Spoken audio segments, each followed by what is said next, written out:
Bedanya di Indonesia itu rata-rata chef itu adalah pegawai. Sedangkan di luar negeri memang ada juga yang sama. Ya. Tapi banyak juga chef itu juga business owner. Banyak sekali UMKM yang sebenarnya belum punya resto, hanya mulai dari rumah. Ketika dapat pesanan misalnya 100 box nasi kotak, kalau nggak ada sistem standar resep, dia akan bingung berapa banyak yang harus saya beli. I think itu juga bagian dari branding ya Pak ya. Jadi kan branding tuh service adalah one of them. Artinya ketika brand, jadi dengan begitu mereka paham bahwa ketika kamu bekerja, kamu ibadah. Jadi saya suka bilang begini pada mereka, orang tidak meninggalkan company, mereka meninggalkan pemimpinnya. Jangan dimulai dengan gengsi. Start small. Karena saya temukan banyak orang yang belum apa-apa pengen gede dulu, belum paham pengennya kelihatan keren dulu. Just put it down.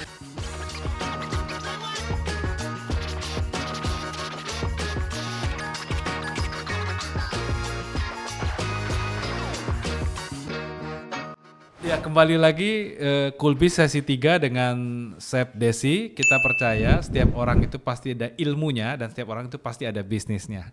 Ya, Chef Desi, percakapan yang sangat menarik ya.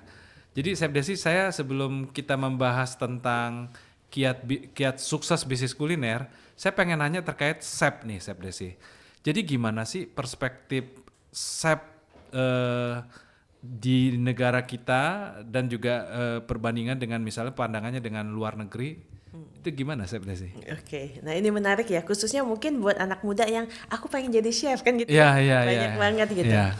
Nah ini sebenarnya cukup jomplang Indonesia ya, ini kembali dikoreksi kalau saya salah gitu. Iya. Tapi ini observasi saya, bedanya di Indonesia itu rata-rata chef itu mereka adalah pegawai. Oke.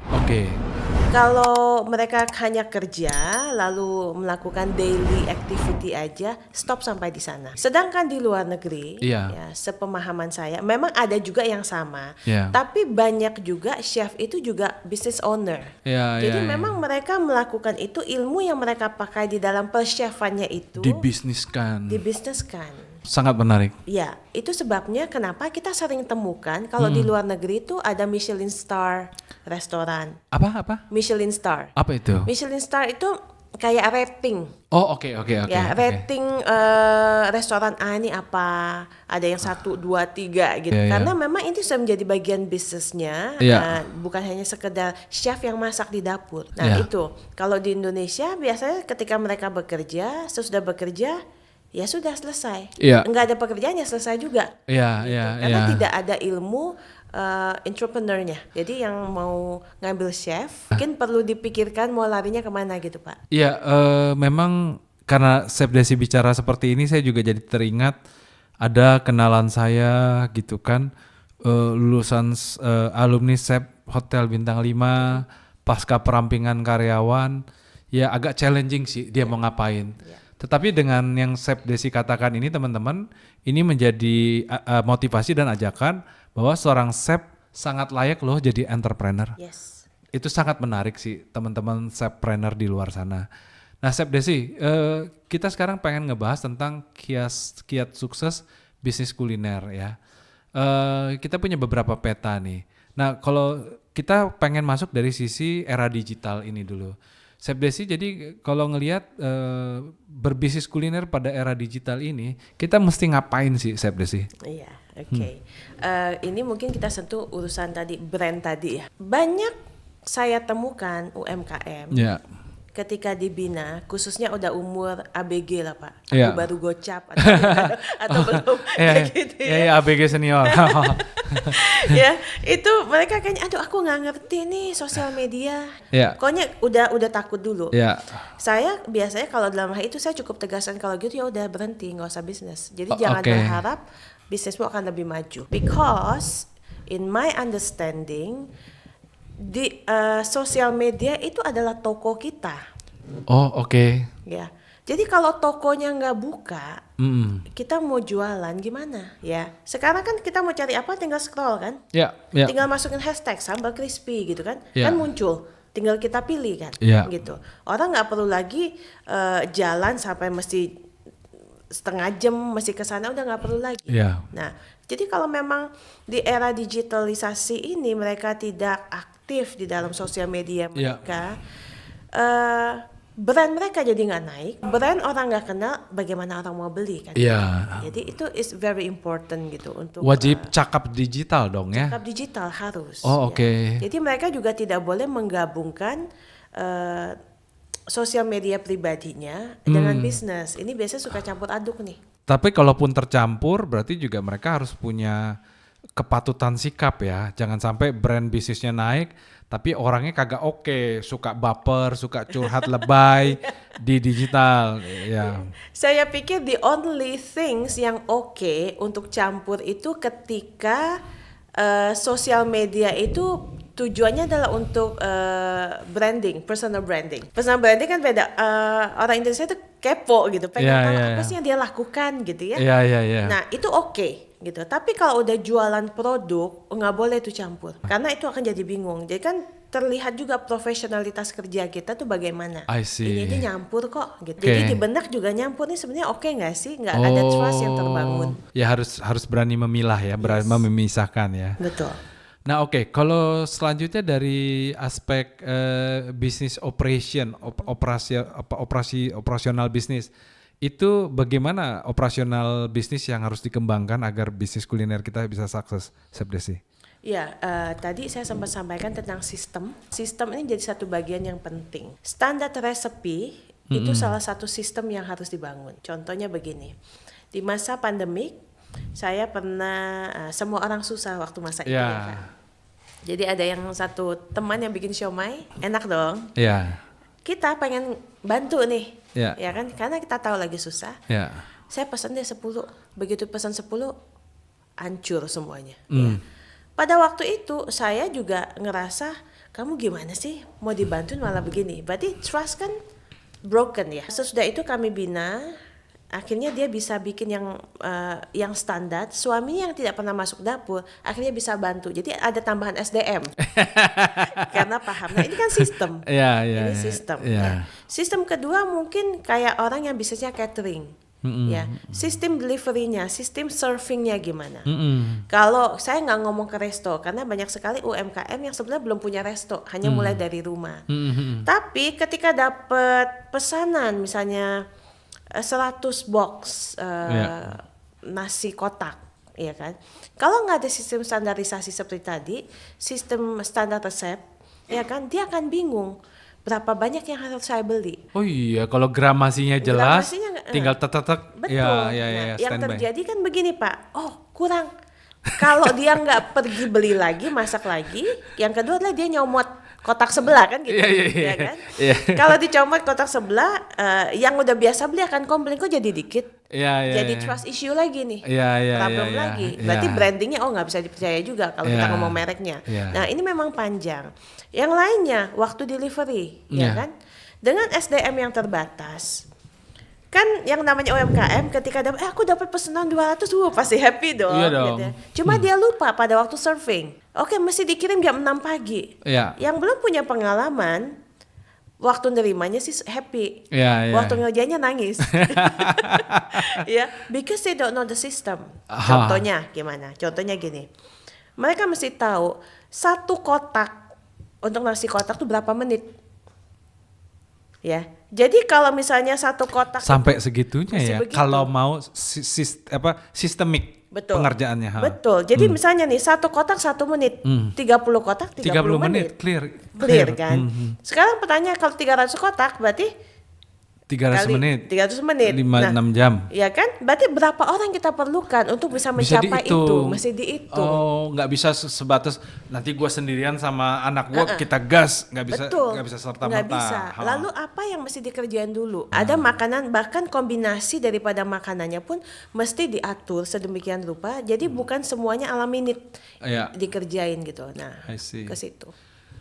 Ya ini berbicara nasi kotak dan restoran, saya jadi kepancing bertanya begini, Chef Desi. Jika harus memilih melakukan bisnis kuliner, itu enaknya basis yang mana nih? Berbasis catering nasi kotakan atau berbasis restoran? Restoran yang punya nasi kotak. Jadi dapat dua-duanya marketnya. Iya. Karena akan masuk pertanyaan lebih tajam lagi. Enakan bisnis kuliner berbasis digital doangan aja, kan ini lumayan jadi fenomena kan. Berbasis dapur sederhana, cuman terjadi kesuksesan digital dan ya artinya nggak perlu harus ribet dengan jualan digital, dapur sederhana, mereka punya bisa bisnis yang bagus. Gimana Chef Desi kita melihat pilihan-pilihan yang ada seperti ini? Ya, kalau saya pertanyaan saya akan bilang begini, we have to choose our own war. Oh, I see. Jadi peperangan yang mana yang kita mau? Kalau memang yang mau kita hadapin adalah urusan digital, ya udah pilih di sana. Kan ini sangat relatif. Oh, berarti kan mesti bikin landing page, mesti kelengkapan digital harus dibangun. Ya karena kita memilih arena itu ya. Iya. Kalau yang memang mau resto, ya oke, pilihlah. Jadi memang mereka setiap orang mesti memilih why do you wanna do this kan gitu ya. Mau arahnya kemana? Kan tanpa visi nggak jelas nih. Itu sebabnya Pak Pinpin, ketika saya ngobrol gitu dengan teman-teman member ya, khususnya teman-teman yang lama ya. Saya biasanya bilang begini, saya akan kasih waktu saya 45 menit buat kamu one on one untuk kita bahas visi, misi dan value kamu. Dari pengalaman yang ada, saya lihat mereka yang akhirnya sudah menemukan visi, misi dan value-nya, ini yang lumayan drastis nih naiknya. Because they know where they're going. I see. Yang lain kan nggak tahu, ya tadi ya bisnis aja. Ya bahkan ada orang yang punya uang nganggur, kayaknya enak nih bisnis kuliner, buka resto, 3 bulan tutup. It happened because they don't know what they want. So it's important to know what they want and where they're going. Biasanya Chef Desi visi misi ini kan mainannya korporasi ya. Ini dengan cerita spontan seperti ini insightful banget ya. Ternyata visi misi dalam bisnis kuliner bahkan bagi tetar UMKM itu driver banget ya. Yes. Nanti kalau Bapak yang di Bali, saya bilang pelita itu Bapak bisa lihat di kasirnya dia ada tulisan visi misinya. Iya, bahkan pada tataran korporasi kadang-kadang visi misi normatif ya. Tetapi ternyata kalau kita ngerti filosofinya, ternyata determinatif ya buat teman-teman UMKM kuliner. Oke, Chef Desi, kita sekarang bergeser ke masalah service in business kuliner ya. Jadi tuh nggak ngerti deh. Saya sama istri saya termasuk pengamat service. Ya mungkin kayak pengalaman kita semua lah, sudah pernah tinggal di hotel, masuk ke rumah sakit yang hospitality-nya keren. Ya tentu juga akhirnya reflektif ke bisnis kuliner kan. Jadi kita ngamatin tuh kalau di bisnis kuliner kualitas servisnya seperti apa gitu. Termasuk saya 3 bulan lalu pernah masuk ke sebuah restoran dengan brand besar. Ternyata bisa loh Chef Desi, di restoran dengan brand sebesar itu pelayannya jutek. How come? Gimana insight Chef Desi terkait dengan service dengan bisnis kuliner? Seberapa penting sih? I think itu juga bagian dari branding ya Pak ya. Jadi kan branding tuh service adalah one of them. Artinya ketika brand yang kita nilai yang tadi udah di sini, seharusnya service-nya begini dong. Nah itu sebabnya ada sekolah-sekolah perhotelan yang sebenarnya mengajarkan service gitu. Kita mungkin bandingkan aja lah ya. Nah, ini kalau kita ngomong Jakarta, kita bandingkan dengan Bali. Bali itu kan dari dulu pariwisata udah terkenal banget. Kesadaran servisnya bagus. Bagus banget. Saya waktu ngajar para staff saya di hotel di Bangka tentang servis itu berdarah-darah Pak. Jadi karena tidak paham, bahkan lucu gitu Pak. Lucunya begini, saya ingat satu kali ada salah satu orang lokal yang kami ajar menjadi sopir. As simple as this. Ini memang larinya ya kuliner, tapi kita let's go to the service itself. Part of kuliner business. Nah, waktu itu mesti ngejemput tamu akan diantar makan, jadi pintunya dibuka dong. Jadi orang lokal bilang enggak malu katanya. Kan jadi aneh gitu. But the reason why menurut saya karena mereka tidak paham apa itu service. Dan kalau kita paham apa itu service, bahwa itu part of our professionality, maka itu tidak akan di drive oleh feeling kan. Ya kan? Nah, profesionalitas kerja itu yang akan membantu kita bagaimana kita bisa serve others. Gitu. Because service is about others, it's not about us. Kan gitu. Nah, dari kalau kita ngomong tadi harga ya tentunya kalau kita makannya di warung biasa kan kita nggak akan expect service. Asal enak dan banyak cukup. Iya gitu. Jadi memang beda sih Pak ya. Saya juga sama ketika di luar juga saya lihat bagaimana orang servis gitu. Iya. Walaupun tetap ada yang jutek, tetap ada the understanding of service itu yang membuat orang akhirnya service differently. Jadi ujung-ujungnya memang Iya, service ya actually mindsetnya. service dan branding nempel sih. Iya. Ya kita campaign di media sosial tentang brand kita servisnya buruk, ya itu akan predatory, Iya. mempredatorkan kebrandingan kita. Yes. Nah sekarang aku jadi terpantik pengen bicara lebih tajam lagi nih Chef Desi. Kadang-kadang kan kita temui kan ini bicara tulisan-tulisan nih. Okay. Ya di toilet kita sering muncul tulisan gitu kan. Aku agak lupa kalimatnya, tapi intinya dia minta tolonglah agar abis kita buang air besar air kecil di flush. Tapi itu kan dituliskan gitu. Nah tapi juga uniknya tulisan itu juga muncul di kasir kan. Misalnya anggap gratis jika tidak ada kwitansinya. Iya. Se-challenging itukah kita melakukan bisnis proses pada sebuah bisnis kuliner, Chef Desi?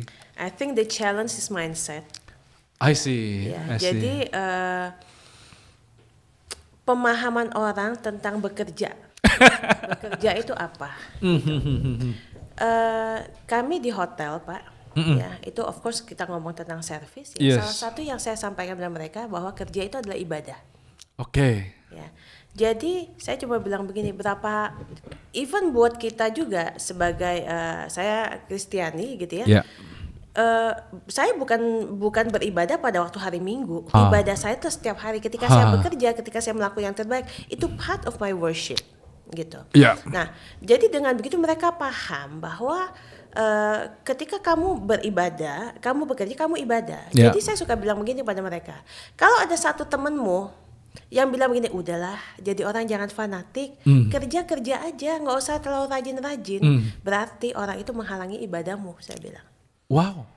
Dan kedua, ketika kamu bermalas-malasan, kamu pun menghalangi ibadahmu. Jadi this understanding membuat mereka akhirnya punya mindset yang benar bahwa apa itu bekerja. Saya jujur memang berdarah-darah dan saya menemukan sampai saat ini 10 tahunan saya mengeluarkan biaya untuk melatih para staff di hotel.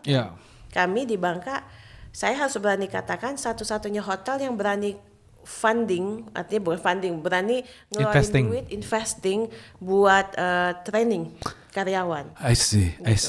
Tapi saya setelah berapa tahun saya akhirnya bersyukur menemukan orang-orang kunci yang akhirnya loyal. Wow, orang kunci muncul. Yes, gitu. Nah, tapi kan itu semua dimulai dari ya tadi investing itu ya. So I have to say bahwa semua adalah mulai dari atasnya juga. Saya nggak bisa bilang kamu mesti servis bagus dong, tapi sayanya juga sebagai kepala ya cuek aja, kan nggak bisa. Jadi teladannya itu juga mesti jadi contoh, karena the later will akan ada di sana. So itu salah satu yang mesti di. Ya jadi selain investasi uang, investasi keteladanan hidup juga. Harus sih Pak. I see. Because orang kan mungkin statement ini Pak Pinpin udah cukup familiar juga. Orang tidak meninggalkan company, mereka meninggalkan pemimpinnya. Jadi kalau dalam service, kalau misalnya orang tuh sampai nggak itu mereka, they can be in love with the company bagus. Tapi kalau leadernya rese, nggak ngasih contoh, mereka nggak tahu arah kemana, mereka kan keluar. Mereka bete pun servisnya juga karena mereka nggak dapat contoh. Jadi teladan jadi satu bagian yang penting menurut saya sih. Ya sesi 3 ini kita udah berbicara banyak hal, banyak spektrum nih Chef Desi. My last question Chef Desi. Ini kaitannya dengan culinary business enthusiasm, antusiasme dalam melakukan kebisnisan kuliner ini. Menurut Chef Desi ya, seberapa possible-kah kita melakukan bisnis kuliner ini dimulai dari garasi hingga akhirnya ongoing to be korporasi? Mungkin nggak Chef Desi? Sangat mungkin. Nggak usah how come? Ya, saya pikir nggak usah kuliner lah Pak ya. Laptop juga kan mulai dari garasi. Oh iya. Nggak usah itu ya apa Mac ya. Iya. Betul. Nah, possible ya.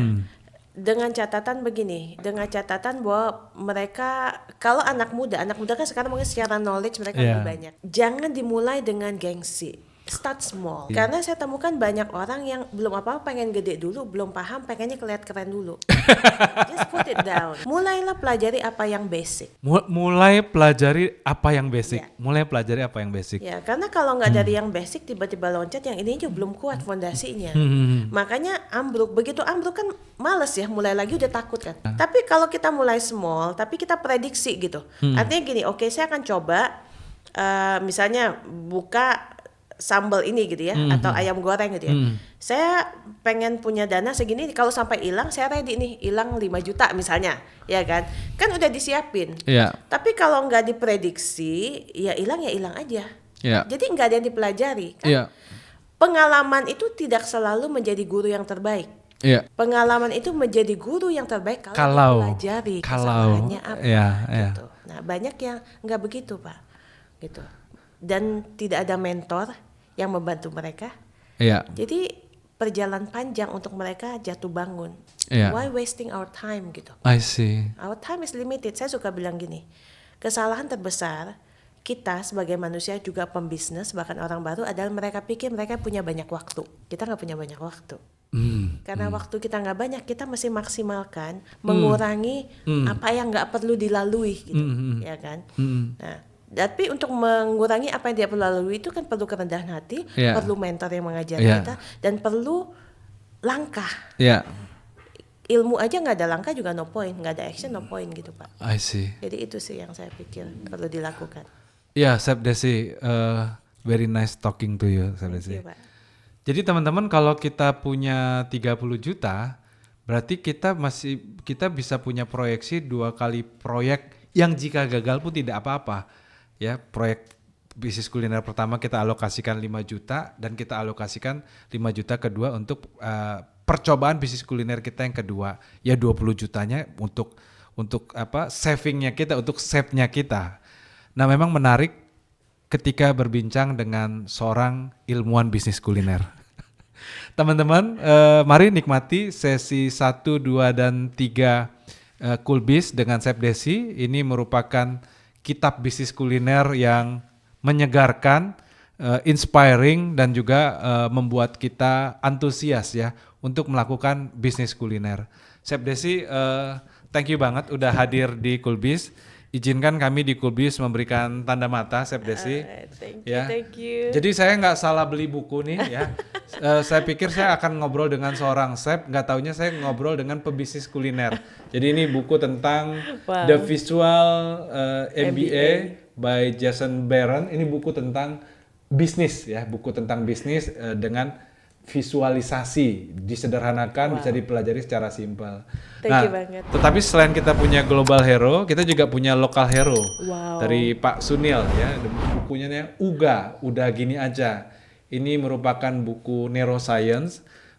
Kalau secara praktis ini adalah merupakan buku yang sistemik, mekanistis untuk kita mengutak-atik hidup kita, mengeksplor hidup kita. Jadi ini isinya ada bermacam-macam chapter, Chef Desi. Termasuk kalau misalnya teman-teman, saya overthinking, baca aja halaman 37 dan seterusnya. Karakteristik buku ini seperti ini. Ya, kiranya Chef Desi berkenan menerimanya. Terima kasih Pak Pipin. Thank you. Thank you ya. Salam bisnis kuliner, salam Coolbiz bagi kita semua. Thank you.